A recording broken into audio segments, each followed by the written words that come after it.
The Elf. Spring. The sun was shining through the large redwood trees. Butterflies were flitting here and there, trying to stay out of the way of some very busy bees. Birds were flying from branch to branch. A bluebird almost collided with a robin. After screeching and scolding each other, feathers were somewhat ruffled, but the need to find twigs to build their nests hurried them on their way. A rabbit, running by, put up both her ears and stopped. After she was sure it was safe, she ran past a big tree stump and popped down into a little hole in the ground. Inside the hole were lots of little bunnies. Oh, she nuzzled each little nose in greeting. It was spring in the redwood forest. On the edge of the forest was a rather small but neat house. Mr. and Mrs. Buffington and their 2 children lived in the little house. The boy's name was Ben and the girl's name was Emily. Ben had big brown eyes and dark brown hair. Emily had round blue eyes and long blonde hair. She was 2 years younger than Ben. Emily had just had her 8th birthday. Sometimes Emily's hair would fall on her face, so Mrs. Buffington often put her hair in braids. 2 nice ribbons were tied in big bows on the end of each braid.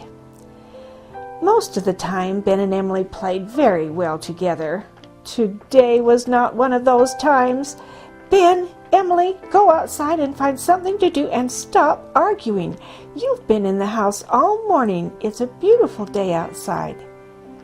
Somehow the sound of being outside stopped their arguing, and an idea popped into Emily's head. "Mom," said Emily, "may we have a picnic in the woods? We'll be good to each other if we can. Can we please, please? "If it will keep you 2 from quarreling, all right," said Mrs. Buffington. Mrs. Buffington was a very good cook. She especially made excellent cookies. Oh, yes, her cookies were special, and right now there was a whole jar full of them. Of course, Mrs. Buffington didn't just put cookies in their lunch. She put in carrots and sandwiches and a bottle of water. Mrs. Buffington was a very good mother. More than lunch in the lunchbox. Ben and Emily hopped and ran and skipped all the way into the redwood forest. "Mom was right. It's a great day today," said Ben. "I wish we could have an adventure," said Emily. They put their lunch pail on a nice, almost flat rock under a big redwood tree. They opened the pail and each took out a cookie. After all, they were children. Soon, tired from running and jumping over logs and around trees and through the ferns, they sat down on a nice little log and ate half their sandwiches and part of their carrots. Of course, all the cookies were eaten, except for a few little crumbs in the bottom of the lunch pail. The afternoon sun was high in the sky, making the children feel cozy and sleepy. They were soon fast asleep on the warm brown earth. The wide green ferns surrounding them looked like graceful fairies blowing in the summer breezes. Large, dark clouds started gathering in the sky, and soon there was more than a breeze. There was a strong wind blowing. Up on a limb, right above the lunchbox, sat a young and lonely elf.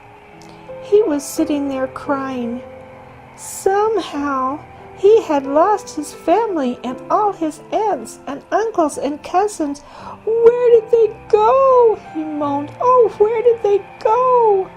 He was crying so hard he hadn't noticed how strong the wind was. Oops!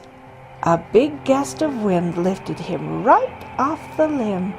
Down, down, down. Into the lunchbox he fell, onto a half-eaten sandwich.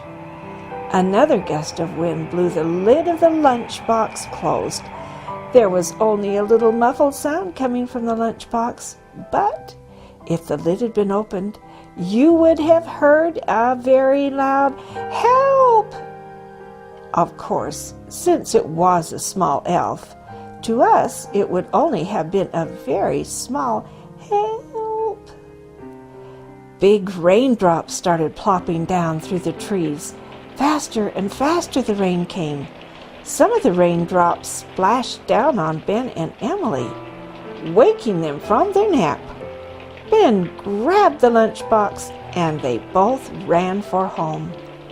What a jarring experience that was for Little Elf. Now he was not only sad, but very, very scared. The mouse hole. Poor, poor Little Elf.